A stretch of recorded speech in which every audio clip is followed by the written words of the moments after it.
nous présenter par la même occasion le musée.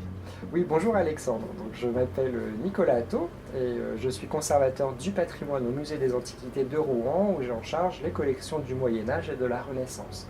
Donc vous êtes effectivement au Musée des Antiquités de Rouen et c'est un lieu très important pour l'archéologie, notamment l'archéologie funéraire médiévale et mérovingienne, puisqu'il faut savoir qu'au sein de nos conservateurs et précédents directeurs au cours du XIXe siècle, nous avons eu la chance d'avoir des figures un petit peu tutélaires de l'archéologie médiévale funéraire. Par exemple, l'abbé Cochet, qui au XIXe siècle a été directeur chez nous et qui est considéré comme l'un des pères de l'archéologie médiévale en France. Il fut le premier, dans la première moitié du XIXe siècle, à dire que ce que l'on trouvait dans la terre, c'est avant tout pas un objet, mais une idée. Il a été également un peu précurseur, puisqu'il tenait des petits carnets pour ses fouilles. Donc c'est un peu grâce à lui, effectivement, que nos collections se sont enrichies. Donc tout ça est très important, effectivement, pour le musée. Là, devant nous, nous avons effectivement un certain nombre d'éléments trouvés en contexte qu'on qualifierait aujourd'hui d'archéologique. Ces pièces proviennent donc de Charleval. Elles ont été mises au jour en 1874 à l'occasion de travaux d'agrandissement du cimetière. Là, malheureusement, effectivement, ces pièces ont été découvertes dans le cadre de travaux par des ouvriers, par des fossoyeurs. Et effectivement, ce n'est que par la suite qu'elles sont arrivées au musée. Donc elles sont arrivées entre les mains de scientifiques, si je peux dire, en 1910, lorsque le musée des Antiquités en a fait l'acquisition, et ce qui veut dire que malheureusement, on a perdu entre-temps beaucoup d'informations relatives à la découverte. Donc certes, ces pièces ont été publiées en 1903 par Léon de Velly, mais nous ne connaissons pas de façon particulière les unités archéologiques, puisqu'à l'époque ça n'existait pas. Nous ne savons pas non plus quels étaient les éléments qui marchaient ensemble au sein d'une même tombe, et nous ne savons pas quel était le nombre de tombes, de sarcophages, etc. Donc on a une perte, on doit le dire, d'informations, puisqu'on est tributaire de ces fouilles réalisées de façon non professionnelle, si je puis dire, à la fin du XIXe siècle. Alors Nicolas, est-ce que vous pouvez nous parler plus généralement du contexte des Mérovingiens, alors en France en général et puis en Normandie en particulier?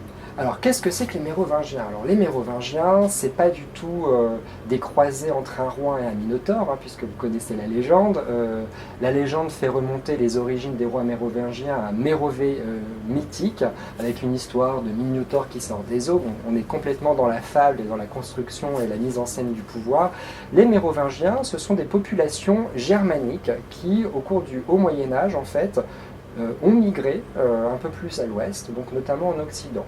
Donc effectivement, Clovis, à la fin du 5e siècle, fait la conquête militaire de toute la partie nord-ouest de l'actuelle France, donc on est grosso modo entre la Somme et la Loire, et Clovis, effectivement, comme vous le savez au départ, est un païen. Voilà, il n'est pas rattaché, il n'est pas chrétien, il n'est pas juif, il ne pratique pas une religion monothéiste.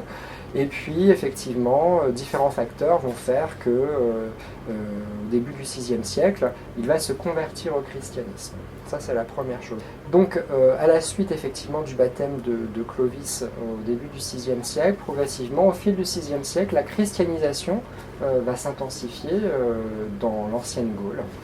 Et donc la Normandie va, à la suite de la mort de Clovis en 511, il va y avoir un partage entre ses héritiers avec un découpage, et donc va apparaître ce qu'on en appelle la Neustrie. Donc c'est toute une aire géographique qui correspond encore une fois à cette zone entre la Somme et la Seine et la Loire, qui progressivement, plus on va avancer dans le temps, va se réduire à une parcelle, une portion un petit peu plus petite, et qui va s'étendre au final entre la Seine et la Loire.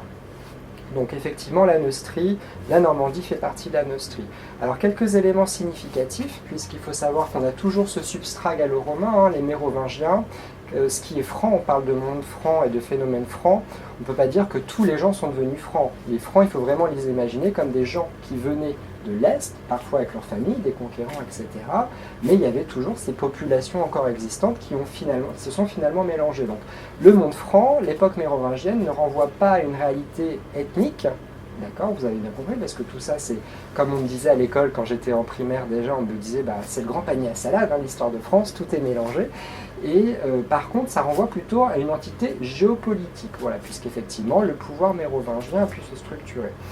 Donc ça c'est la première chose. La deuxième chose, c'est qu'en Normandie notamment, vous aviez de puissantes, d'importantes villas gallo-romaines, donc des territoires agricoles, des domaines agricoles parfois très étendus, qui vont servir de support au développement de l'habitat rural. Et bien sûr, en lien avec ça, on peut avoir pourquoi pas des églises, sans que ce soit des cathédrales ou des oratoires, des églises un petit peu de type secondaire justement qui vont s'implanter dans les campagnes. Ça c'est le premier point. L'autre point, c'est effectivement, on a parlé de la christianisation qui est croissante, et puis au-delà de cette simple christianisation, il y a quelque chose qui est remarquable dans la vie intellectuelle et spirituelle de l'époque, c'est le développement du monachisme. Donc, le monachisme, vous savez, il y a deux types de clergé, le clergé régulier, le clergé séculier, et le monachisme, on est côté clergé régulier. Le monachisme va être particulièrement dynamisé en contexte insulaire, donc notamment en Irlande et dans le nord de l'actuelle Grande-Bretagne, et effectivement ce monachisme va être réformé avec une personne comme un saint Colomban ou des moines irlandais. Vous savez, ces moines irlandais qu'on appelle des moines gyrovagues, qui partent sur les routes, qui vont voyager un petit peu partout en Europe. Et en Normandie, justement, on va recueillir l'influence de cette réforme. Saint-Ouen, justement, un évêque important pour Rouen, va effectivement, au 6e, 7e siècle, favoriser justement ces réformes. Et on va avoir le développement et la création de grands établissements religieux normands qui sont encore très connus aujourd'hui, mais qui remontent justement à cette époque héroïque, si je puis dire, du monde médiéval, avec bien sûr Saint-Vendry qui va fonder Fontenelle en fait, ou encore Saint-Philibert qui va fonder Saint-Pierre de Juliège. Vous avez encore l'exemple de Fécamp. Donc ça c'est pour le paysage général, puis vous savez qu'après le pouvoir mérovingien va s'émietter, il va y avoir le pouvoir carolingien, et puis côté culturel, ça va être d'autres migrations, cette fois-ci scandinaves avec les Vikings, qui vont un petit peu, qui vont sérieusement ralentir la vie intellectuelle, la vie spirituelle. Donc on est dans cet entre-deux, mais l'époque mérovingienne n'est pas qu'un simple entre-deux entre l'Antiquité et l'époque carolingienne. Il y a des choses très importantes que nous devons à l'époque mérovingienne. Vous nous avez expliqué qu'il ne fallait pas parler d'invasion. Et est-ce que vous pourriez nous parler rapidement, parce qu'on a toujours tendance à imaginer une invasion militaire, quelque chose d'extrêmement brutal, et j'ai pas l'impression que l'archéologie corrobore ces faits-là. Alors il ne faut pas non plus complètement édulcorer la chose, puisqu'il y a quand même eu des choses, il y a quand même eu des conquêtes et des victoires politiques qui ont été faites, mais c'est vrai que quand on regarde les faits artistiques, on a plus affaire à des phénomènes d'acculturation culturelle ou d'échange. En tout cas, c'est ce que nous montre l'archéologie. Donc il y a eu des conflits, mais il y a eu aussi ces phénomènes d'échange. Donc on préfère effectivement à l'heure actuelle parler plutôt de migration, parce qu'on sait que de toute façon les migrations sont tout le temps portées par des contraintes, que ce soit des besoins d'extension de terre, parfois même les gens qui migrent ont eux-mêmes été repoussés hors de leur terre par des personnes qui migraient. Donc ça c'est le premier point. Le côté invasion, on a l'impression que tout est détruit, tout est voilà. Donc, et puis l'invasion, c'est dans quel sens? C'est dans le sens de la personne qui est déjà sur place, vous voyez ce que je veux dire. Donc dans l'histoire, effectivement, il y a deux parties. Et donc le terme de migration est quand même un terme plus juste, plus objectif, qu'on utilise à l'heure actuelle, mais qu'effectivement il ne convient de ne pas complètement édulcorer. Donc effectivement pour la Normandie donc, fait partie de la Neustrie, mais il ne faut pas penser non plus que cette assimilation des influences franques soit égale partout en Normandie. Effectivement, Rouen se trouve, donc toute l'ancienne en fait Haute-Normandie, la partie orientale de la Normandie, les découvertes montrent justement une plus grande densité justement de ce phénomène de présence franque, alors qu'effectivement, côté Normandie occidentale, donc ancienne Basse-Normandie, les découvertes sont un petit peu moins fréquentes, et puis on est beaucoup plus en interaction avec d'autres types de populations, par exemple les anglo-saxons. Voilà.